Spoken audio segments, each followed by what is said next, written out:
오늘 함께 묵상한 하나님의 말씀 로마서 3장 9절에서부터 20절까지 말씀입니다.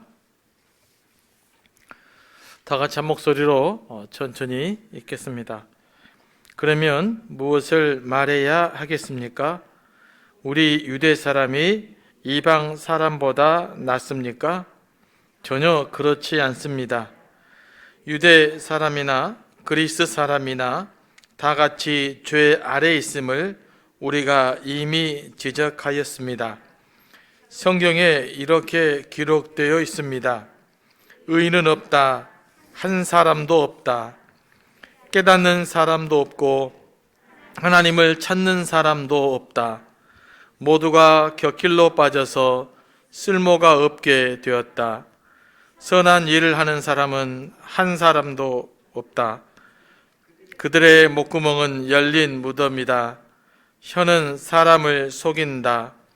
입술에는 독사의 독이 있다. 입에는 저주와 독설이 가득 찼다. 발은 피를 흘리는 일에 빠르며 그들이 가는 길에는 파멸과 비참함이 있다. 그들은 평화의 길을 알지 못한다. 그들의 눈에는 하나님을 두려워하는 빛이 없다. 율법에 있는 모든 말씀이 율법 아래 사는 사람에게 말한 것임을 우리는 압니다. 그것은 모든 입을 막고 온 세상을 하나님 앞에서 유죄로 드러내려는 것입니다. 그러므로 율법의 행위로는 하나님 앞에서 의롭다고 인정받을 사람이 아무도 없습니다. 율법으로는 죄를 인식할 뿐입니다. 아멘. 말씀을 위해서 다시 한번 기도합니다.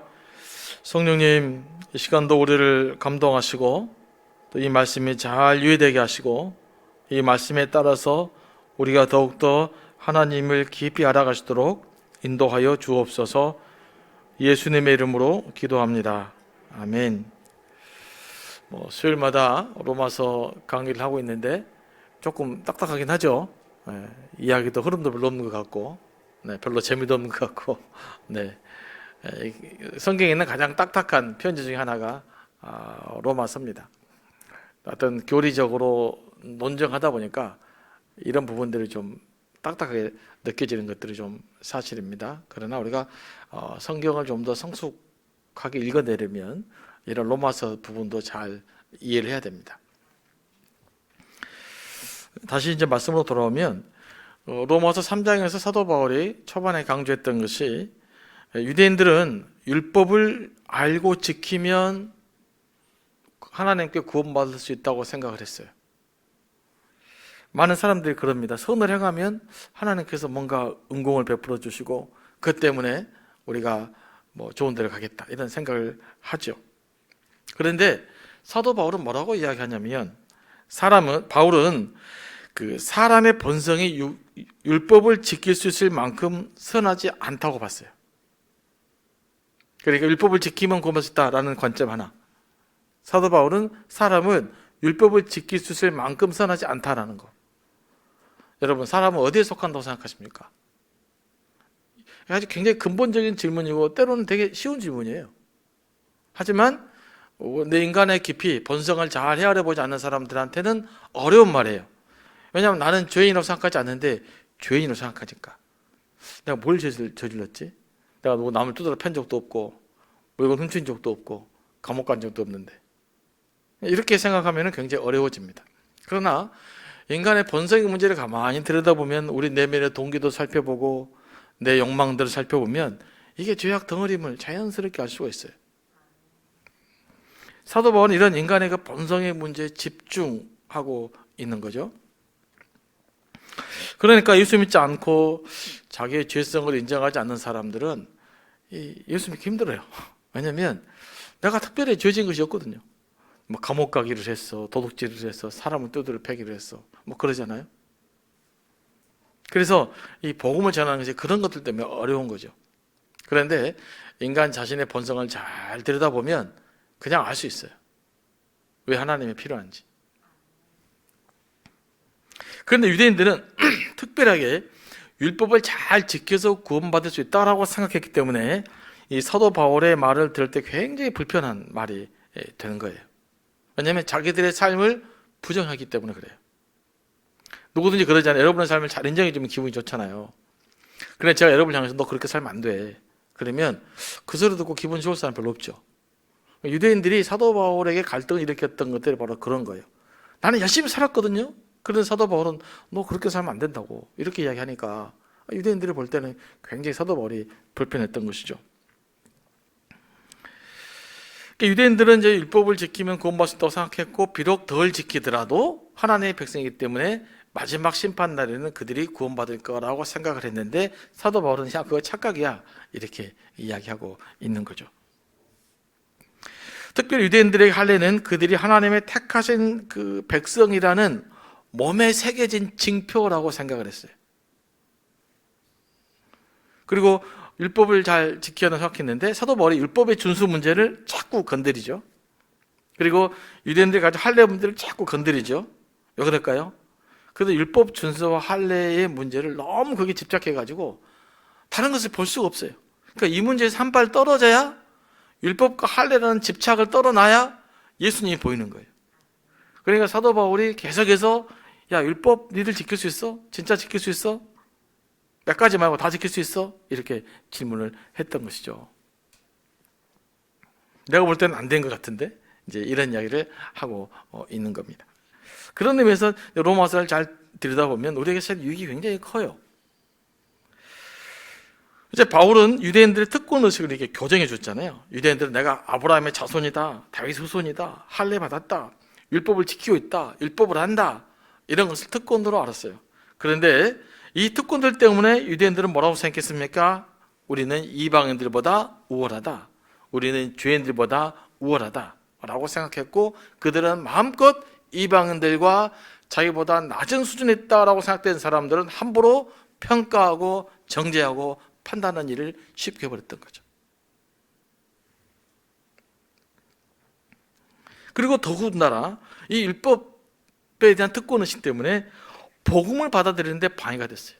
율법의 장막에 박혀서 예수님이 안 보이는 거예요. 예수님 그 숱하게 기적을 베푸시고 사랑하시고 그 엄청난 말씀을 전했어도 그냥 그 율법 안에 막혀가지고 들어오지를 못해요.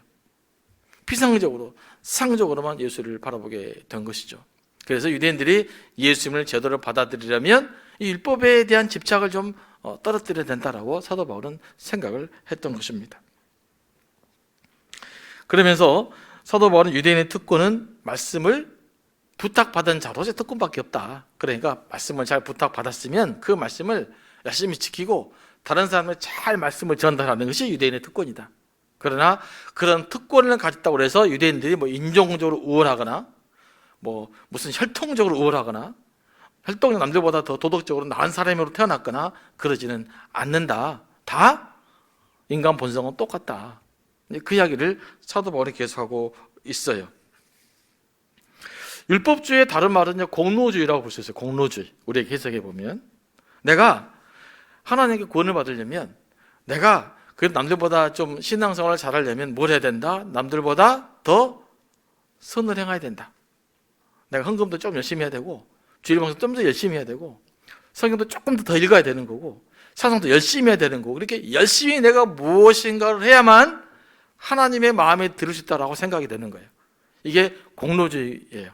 그런데 이것이 결국 율법주의가 갖고 있는 모습이죠. 그러니까 공짜로 구원을 받는다, 그러니까 은혜로 구원받는다라고 하는 것은 내가 한 일이 없잖아요. 내가 특별히 하나님께 잘한 일도 없고 내가 남들에게 특별히 좋은 것도 잘 행동하지도 못했는데 내가 공짜로 하나님 은혜로 구원받았다라는 사실을 받아들이기가 어려운 거예요. 왜 그럴까요?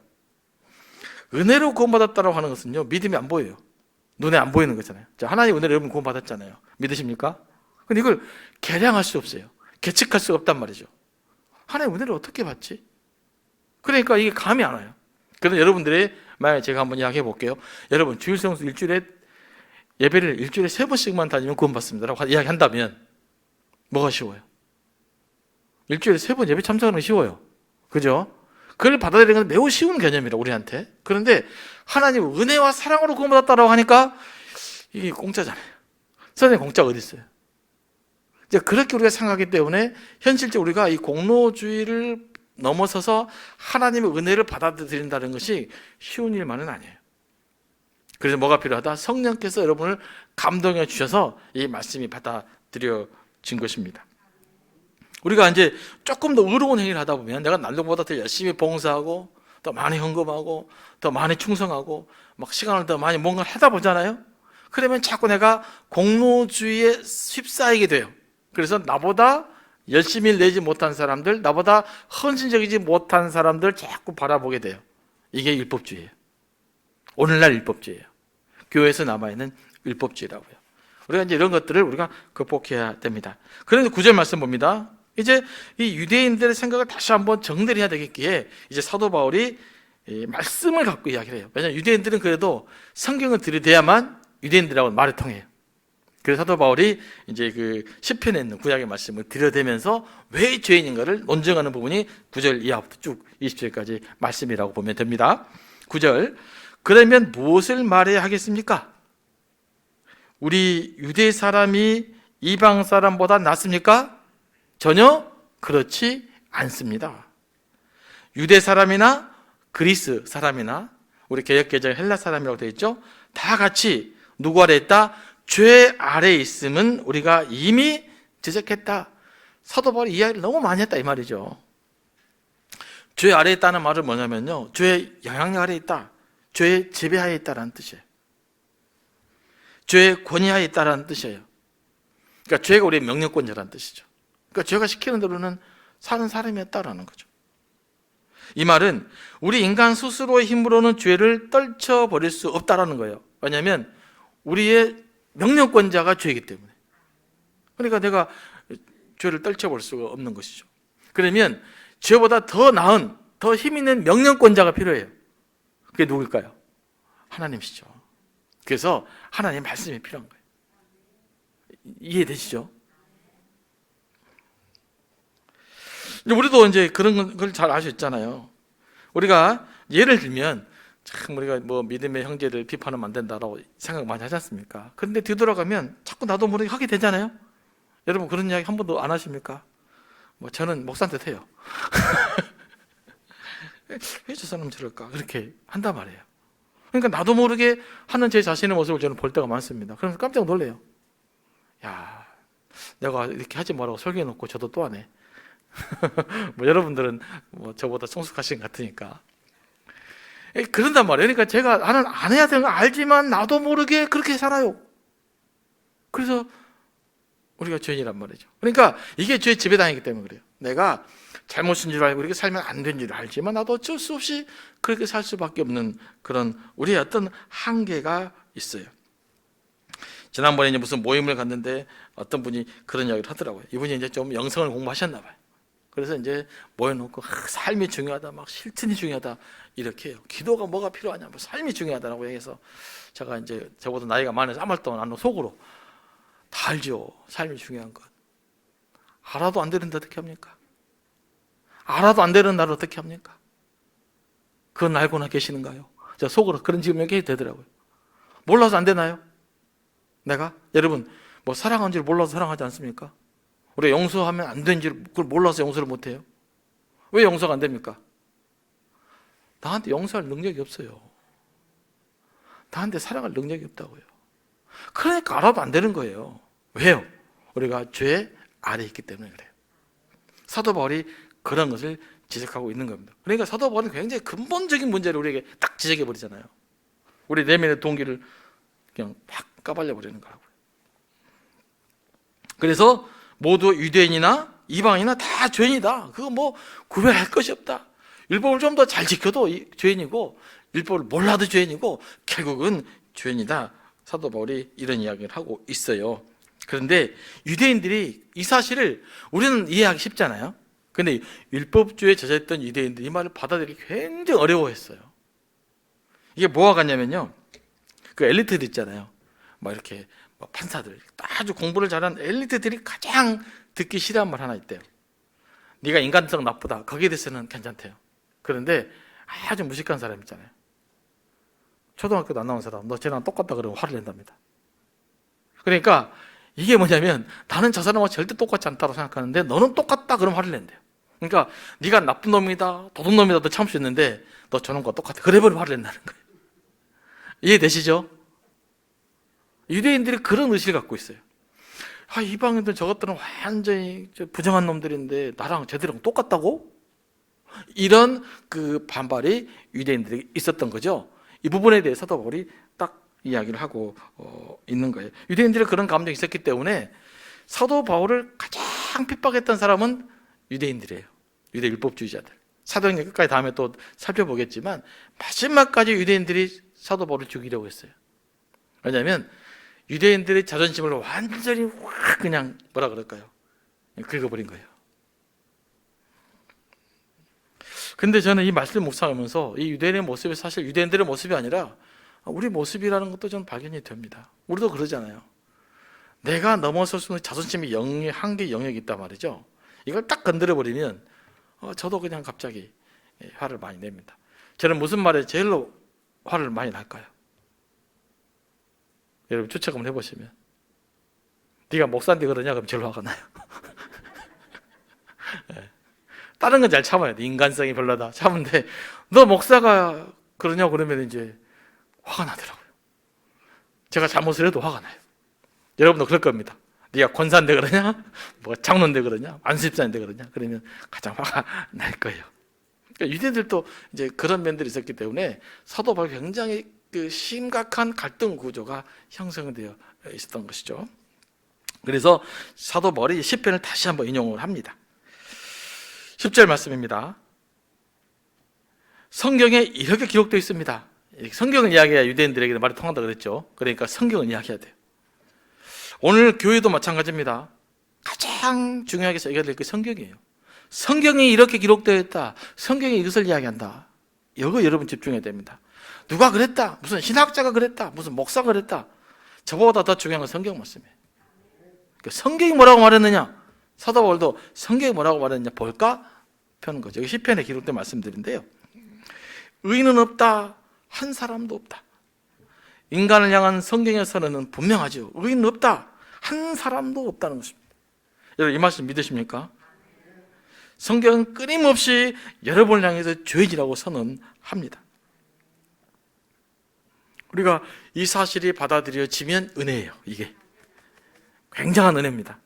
이 사실이 받아들여지면 은혜가 있게 되는 거죠. 그러면 하나님에 대해서 긍정적으로 바라보게 돼요. 여러분이 하나님에 대해서 긍정적으로 이해하게 되고 예수 그리스도를 열린 마음으로 이해하게 되는 순간 하나님의 말씀의 역사가 여러분에게 나타나는 거예요. 11절 말씀입니다. 깨닫는 사람도 없고 하나님을 찾는 사람도 없다. 사람은 도덕적인 선을 추구하고 종교를 추구하고 철학을 추구함으로써 하나님을 깨달을 수 있다고 생각을 해요. 이게 일반 종교입니다. 그런데 성경은 말합니다. 그렇게 깨달을 수 있다 없다요? 없다라는 거예요. 하나님과 인간은 질적으로 다르기 때문이에요. 여러분이 그 이뻐하는 그 강아지가 굉장히 여러분과 친하잖아요. 그러니까 강아지 여러분 속마음을 이해할 수 있을까요? 없을까요? 없어요. 네. 여러분에게 막 꼬리도 치고 막 지서도 주고 막 앵기지만 내 속에 막 애타는 마음 강아지는 모릅니다. 왜일까요? 강아지가 여러분과 질적으로 아주 다르기 때문에 그래요. 그런데 여러분의 남편과 부인은 알아요. 왜 알까요? 얼굴 보고 같은 사람이니까 알죠.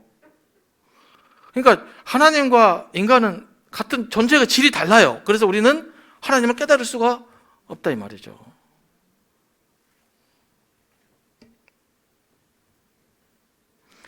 그래서 이 인문학자들이나 이렇게 하나님 없이 세속적인 철학자들이 하나님을 부인하는 것은 당연해요. 왜냐하면 그런 식으로 접근해서는 어차피 하나님을 깨달을 수가 없어요. 그러니까 그냥 세상적으로 막 책을 많이 읽고 독서도 뛰어나고 막 굉장히 똑똑한 사람이 하나님을 부인한다. 그러면 여러분 어떻게 이해하면 됩니까? 아, 저거 당연한 거야. 원래 저런 식으로는 하나님 알 수가 없어. 그게 성경 말씀이에요. 그러니까 여러분 너무 똑똑한 사람하고 현혹되지 마시기 바랍니다. 네, 원래 모르는 거예요, 그 사람들은. 성경 말씀 이야기하잖아요. 깨닫는 사람도 없고 하나님을 찾는 사람도 없어요. 깨달을 수 없단 말이에요. 그러니까 여러분 분위기가 지금 여러분 이상하고 도대체 무슨 말 하려는 거지? 그럼 우리는 뭐야? 이 답을 조금 이제 나중에 여러분 찾을 수 있게 될 것입니다. 그러면서 뭐라고 말합니까? 하나님을 찾는 사람도 없다라는 것은 뭐냐면 하나님을 찾지 않는 것도 죄입니다. 우리가 이제 전도책자 사형들을 좀 읽고 있는데 그분에게 나와요. 하나님께 무관심한 것도 죄예요. 하나님께 반항하는 것도 죄고요. 하나님과 관계없이 살아가는 것도 죄예요. 하나님이 우리 삶의 기준이기 때문에 그래요. 그러니까 하나님의 천지를 창조했다라는 또 다른 말은 하나님 우리 삶의 기준이라는 말이에요. 자, 여러분이 하나님의 천지를 창조하신 분이신 줄 믿으십니까? 그렇다면 그 말은 곧 하나님이 내 인생의 기준이라는 말이에요. 그런데 그 기준에 도달하지 못하고 그 기준에 관심이 없으면 당연히 죄가 되는 것이죠. 12절입니다. 모두가 곁길로 빠져서 쓸모가 없게 되었다. 선한 일을 하는 사람은 없다. 한 사람도 없다. 하여튼 계속 선한 사람 없다라는 거잖아요. 죄는 무슨 뜻입니까? 원어적으로는 그 관역에서 벗어났다. 이게 죄잖아요. 이게 딱 관역이 있어요. 이 관역을 못 맞추면 그렇게 죄가 되는 것이죠. 이 말은 다시 말하면 하나님이 정한 기준에 도달하지 못한 것이 죄예요. 또 이 말씀에 따르면 뭐가 죄입니까? 방향성이 잘못됐다 그런 말 하잖아요. 저도 설교할 때 방향성 이야기 했는데 사람들이 방향성이 잘못됐다는 말을 합니다. 방향성이 잘못된 것이 죄예요. 왜냐하면 방향성이 잘못되면 관역을 맞출 수가 없기 때문에 그렇잖아요. 그러니까 궁수가 양궁을 싼 사람이 정확하게 맞추려면 방향성이 정확했잖아요. 눈도 정확하게 그 지점을 시야가 하나 틀어지면 안 되잖아요. 모든 눈과 이 뭐라 그럴까 마음과 호흡까지 다 맞춰져서 관역을 바라봐야 되는 것이죠. 그러니까 예수 그리스도를 그렇게 바라보지 못하면 하나님의 말씀을 그렇게 바라보지 못했다면 우리는 죄인인 것이죠. 그런데 오늘 보니까 모두가 어디로 빠져버렸다? 곁길로 빠져버렸다. 방향을 잘못 잡아버렸다 이 말이에요. 그런데 유대인들도 니들도 곁길로 빠졌다. 그들 역시도 방향을 잘못 잡았다. 그러므로 그들 역시도 죄인이다 라고 성경은 이야기하고 있어요. 그래서 선한 일을 행한 사람은 한 사람도 없게 되었다라는 말입니다. 조금 전에도 말씀드렸지만 이 말은 유대인들에게 아주 냉혹한 선언이에요. 그들은 율법을 지키려고 애쓰고 살았기 때문에 그럼에도 불구하고 그들은 선하지 않다고 말하기 때문에 이들에게는 매우 불편한 말이지만 이 불편한 진실을 사도 바울은 이야기해야만 했던 거죠. 그러니까 이제 이 말씀 무슨 말이냐면 유대인들을 비유하자 보면 이 유대인들이 자신들을 이방인들보다 어렵다고 주장하는 것은 사도 바울의 개념이 이런 뜻이에요. 뭐 50보 100보란 말도 되지만 예를 우리가 이제 서울을 도착해야 되잖아요. 어떤 사람은 광주쯤 가다 길을 잘못 들어서 늦어버렸어요. 그런데 어떤 사람은 거의 수원 앞에까지 왔는데 길을 잘못 들어서 늦어버렸어요. 자, 둘 다 늦었습니까? 안 늦었습니까? 둘 다 늦어버렸잖아요. 둘 다 잘못이에요. 그런데 수원쯤 가다가 길을 잘못 든 사람이 광주에서부터 길을 잘못 든 사람을 나무라게 해요. 너는 거기까지 뭐 밖에 못 왔냐? 나는 수원까지는 왔다. 그게 무슨 의미가 있냐 이 말이에요. 사도 바울은. 그냥 유대인들은 그런 식이에요. 너희들 광주에서 길 잃어버렸지. 나는 그래 수원까지는 왔다니까. 근데 서울을 못 가잖아요. 이게 성경에 지금 이런 이야기를 우리에게 하고 있는 거예요. 그런 의미에서 다 죄가 되는 것이죠. 그러니까 유대인들이 조금 더 도덕 잘 살았다는 건 사실이에요. 그런데 그것 때문에 너희들이 죄가 없다고는 할 수 없다. 그런다고 해서 이방인들보다 너희들이 질적으로 다른 것 하나도 없다. 우리 모두가 죄인이다라고 사도 바울은 이야기하고 있습니다. 그러면 죄에 대한 구체적인 설명은 13절부터입니다. 그들의 목구멍은 열린 무덤이다. 혀는 사람을 속인다. 입술에는 독사의 독이 있다. 입에는 저주와 독설이 가득 찼다. 13절, 14절 뭘 이야기합니까? 우리가 갖고 있는 이 입술의 죄, 혀의 죄, 말의 죄를 언급하고 있습니다. 니들이 언어하는 습관을 가만히 들여다봐라 이 말이에요. 정직하지 못한 말이 얼마나 많냐. 말로 얼마나 다른 사람을 판단하고 정죄하고 상처 주고 살았냐? 너희들 하는 그 말 때문에 얼마나 많은 사람이 신음하고 살았느냐? 그래도 니들이 잘났다고 말할 수 있냐? 이렇게 지금 사도 바울이 이야기하고 있는 것이죠. 저는 이 말씀 묵상하다 보니까 그렇구나. 우리 말이 너무 실수 많잖아요. 너무너무 실수를 많이 하고 사는데 또 우리 말이 너무 이중적이잖아요. 저는 이 말의 이중성 때문에 몸서리치는데 늘 정직하지 못하고 틈만 있으면 그냥 자기 변명하려고 그러고. 그러니까 그 언어를 봐라. 죄인지 않냐. 사도 바울은 이제 그런 이야기를 하고 있는 거예요. 그 다음 15, 16절입니다. 바른 피를 흘리는 일에 빠르며 그들이 가는 길에는 파멸과 비참함이 있다. 이 말은 뭐냐면 바울은 인간의 폭력성과 파괴적 본성을 이야기하고 있어요. 왜 발이 피를 흘리는 일에 빠릅니까? 보복하기 위함이에요. 그리고 이제 이 본문 전체의 배경을 보면 전쟁하기 위함이에요. 그러니까 인간은 끊임없이 전쟁하고 산다. 인간은 끊임없이 폭력을 저지르고 산다. 그럼 다 죄인이다라는 거죠. 모두가 이런 길을 걷고 있다라는 겁니다. 그러니까 국가와 국가가 싸우는 모습을 보면 뭘 알아야 됩니까? 우리가 죄인이구나 이렇게 깨달아야 돼요. 먼저는 우크라이나 사태를 보면 미국과 중국과 싸운다. 이건 그 세상 사람들도 아는 이야기고 우리 예수 믿는 사람들은 그래 우리가 죄인이구나 라는 거. 인간의 폭력성을 그 나라도 지금 재현돼 가고 있구나 라고 생각하면서 먼저 회개할 수 있어야 됩니다. 이런 길은 다 비참하다는 거예요. 17절 말씀입니다. 그들은 평화의 길을 알지 못한다. 그러니까 평화의 길을 알지 못한다는 말은 무슨 말일까요? 더불어 살아가는 법을 모른다는 뜻이에요. 평화라는 것은 뭘까요? 더불어 잘 살아가면 평화로운 세상이에요. 그런데 더불어 살아가지 못하면 평화스러운 세상이 아닌 것이죠. 가정이 부인과 남편이 더불어 잘 살아가면 평화로운 가정이에요. 그런데 부부가 서로 잘 싸우고 살면 평화롭지 못하는 가정이 되는 겁니다. 그래서 사람이 더불어 살면 잘 살 수 있을 것 같잖아요. 근데 이상하게 더불어 살면 잘 못 살아요. 10대 명만 모여도요 꼭 우두머리가 생깁니다. 남자들은 꼭 그러더라고요. 여자들은 잘 모르겠고 제가 여자가 아니라서 아무튼 꼭 우두머리가 생겨요. 힘든 사람이 생겨요. 주도적인 사람이 생깁니다. 여행도요 4명 가면 안 된다고 그러잖아요. 둘둘 나눠진다고. 홀수로 가야 된다고 말합니다. 둘둘 가면 4명 가면 둘둘 나눠져 버린대요. 그러니까 그렇게 친한 친구들 또 4명만 가면 금방 나눠져요. 편가르고. 그래서 우리가 더불어 살지 못한다. 사람들은 자꾸 수용하고 평화의 길을 가기보다는 싸워 이기려고 합니다. 이게 이제 우리가 사는 세상의 법칙이죠. 그런데 일정 부분은 어쩔 수 없어요. 세상 살아갈 어쩔 수 없잖아요. 학교를 다녀야 되고 취직을 해야 되고 이 전쟁판에 우리는 살고 있습니다. 그런데 내가 지금 이런 험한 세상을 살고 있구나 라고 생각을 하고 성공한 사람들은 성공하지 못한 사람들, 세상의 낙오자들, 실패한 사람들에게 배려해야 돼요. 그게 우리가 이 험한 세상에서 살아가는 삶의 모습이에요. 어쩔 수 없이 살아야 되니까. 직장 없이 살 수 없잖아요. 취직도 해야 되고. 그러니까 어쩔 수 없는 우리는 경쟁을 해야 됩니다. 그러나 이것이 너무 정당하게 살면 안 된다는 거죠. 여기에 이 세상을 살아가는 우리의 방법은 배려하면서 나누며 살아가는 거예요. 18절 말씀입니다. 그들의 눈에는 하나님을 두려워하는 빛이 없다. 여기서 이제 사실 사도 바울의 이야기 하이라이트예요. 하나님을 두려워하지 않는 것이 죄예요. 하나님께 무관심하는 게 죄라고요. 그러니까 죄는 하나님을 두려워하지 않을 때 시작이 돼요.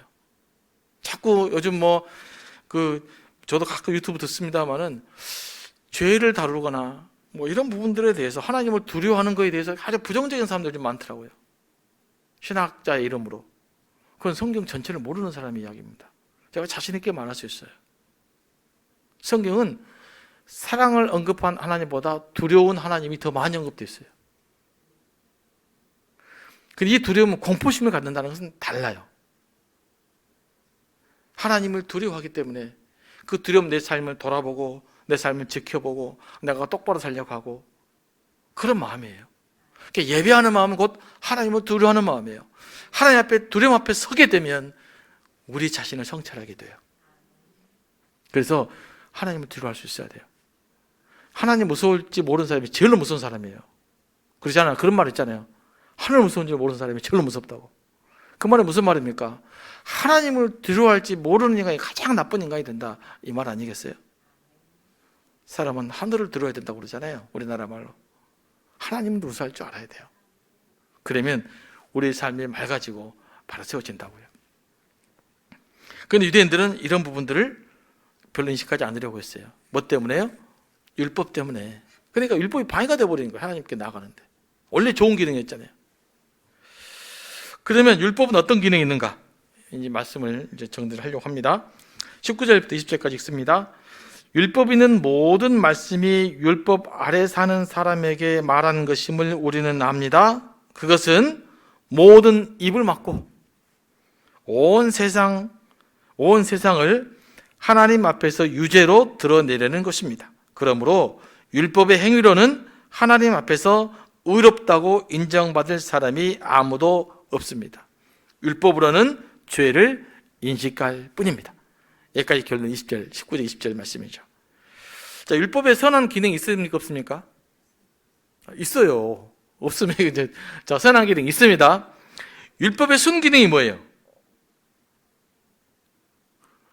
자기를 의롭다고 자랑하는 사람 입을 막고, 또 여러분이 제가 죄인이라는 것을 깨닫게 해주는 율법의 기능이에요. 율법이 없으면 우리가 무슨 죄를 짓는지를 모르고 살아요. 그래서 율법이 있음으로써 내가 죄인이다 라고 하는 것을 깨닫게 되는 거죠. 그러므로 율법이 없으면 자기가 무슨 죄를 지었는지도 모르기 때문에 율법이 없으면 신은 회개할 줄 모르게 되는 거죠. 그러니까 율법의 기능은 회개라, 그런 뜻이죠. 회개를 누구에게 회개해야 돼요? 나에게서 하나님께로 돌아가는 회개잖아요. 그걸 율법을 통해서 그 무릎 앞에 서게 된다는 뜻이죠. 그런데 유대인들은 이 무릎을 안 던져버렸어요. 자, 율법의 판단자가 되어졌고 내가 율법을 더 많이 안다는 사실 때문에 다른 사람 판단하고 정지하고 살았던 것이죠. 그러므로 오늘 본문이 강조하는 것은 율법 행위로는 의로울 수 없고 율법의 행위로서는 구원받을 수 없다라는 것인데, 이 자각이 생기면 사람들 질문하게 돼 있어요. 그러면 누가 구원을 받을 수 있는가? 그럼 우리가 어찌해야 되는가라는 질문을 하게 되죠. 그러니까 율법은 우리를 어디로 몰아가냐면, 그럼 우리는 어떻게 되는가? 그럼 우리는 어떻게 해야 구원받을 수 있는가? 그럼 우리는 어떻게 다 의로워질 수 있는가라는 질문 앞에 우리를 몰아가는 것이 율법의 기능이에요. 그러니까 이 율법을 통해서 내가 어떻게 하나님께 나갈 수 있을 것인가, 내가 어떻게 의로워질 수 있을 것인가, 내가 어떻게 구원받을 수 있을 것인가 라는 질문을 던지도록 만드는 것이 율법인데, 그 질문을 던지지 않았기 때문에 유대인들은 예수님을 경험하지 못하게 된 거죠. 오히려 예수님을 거부하게 된 것입니다. 그러니까 그러면 누가 구원받을 수 있을 것인가 라는 것에 대한 답이 로마서의 주제예요. 그러니까 로마서의 주제는 누가 인간이 얼마나 큰 죄이냐라는 것은 이제 서론이에요. 이건 디딤돌이고, 더 중요한 질문은 누가 구원을 받을 수 있을 것인가, 어떻게 구원받을 수 있을 것인가 라는 질문을 위해서 1장부터 3장, 4장까지 계속 6장까지 그 질문을 계속 던져내고 있어요. 그러니까 이 초반부에 6장까지 여러분들 읽으시다 보면 참 힘들어요. 오늘 한 말 내일 또 들어야 돼요. 다음 주에 더 그 다음 주에 또 들어야 돼요. 하지만 반복된 과정을 통해서 이제 그 빛이 쫙 여러분에게 비치게 되어지는 것이죠. 이게 로마서 갖고 있는 매력이고 맛이에요. 그래서 로마서가 이해가 되면 이 신앙생활에 맛이 생겨요. 복음이 쫙 이해돼 버리는 그런 일들이 이해가 되는 것이죠. 자, 그러면 이제 여러분들 혼동을 피하기 위해서 한 가지 더 질문을 던집니다. 우리가 바르게 살기 위한 결단이 그런 노력이 필요하다는 겁니까? 필요하지 않다는 겁니까? 다시 말씀드립니다. 그건 필요하다는 말이에요. 네, 필요한데 그것만으로는 안 된단 말이에요. 율법은 그 한계를 깨닫게 하는 거예요. 내가 열심히 노력하고 살아야 된다. 열심히 주일 성수해야 되고, 열심히 더 말씀 묵상해야 되고, 열심히 더 주님 말씀에 맞게 살려고 노력을 해야 돼요. 그런데 그것만으로는 안 된다는 한계를 알고 이제는 누구의 가슴을 열어야 된다? 예수 그리스도를 가슴을 쫙 열고 받아들이면, 그러면 여러분의 노력이 그때서부터 진정한 영적인 결실과 영적인 열매를 맺게 된다 이 말이에요. 그러니까 결국 죄인임을 깊이 깨닫는 것이 어떤 길입니까? 복음의 열매를 맺는 길이 되는 것이죠. 복음의 감동을 누리는 길이 되는 거예요. 그래서 날마다 교회는 죄인 그러는 거예요. 여러분, 죄라고 나무라는 것이 아니라 그 지점에 가야 복음이 보여요. 그 지점에 가야 복음의 감동을 누릴 수 있어요. 이 지점에서 하나님 만나기 때문에 그래요. 그래서 이 죄라는 소리가 스트레스가 되지 않고, 죄라는 소리가 들리면 하나님을 바라보게 되면 큰 은혜인 줄 알고, 저는 그 은혜가 우리 가운데 풍성하게 차고 넘쳐날 수 있게 되기를 원합니다.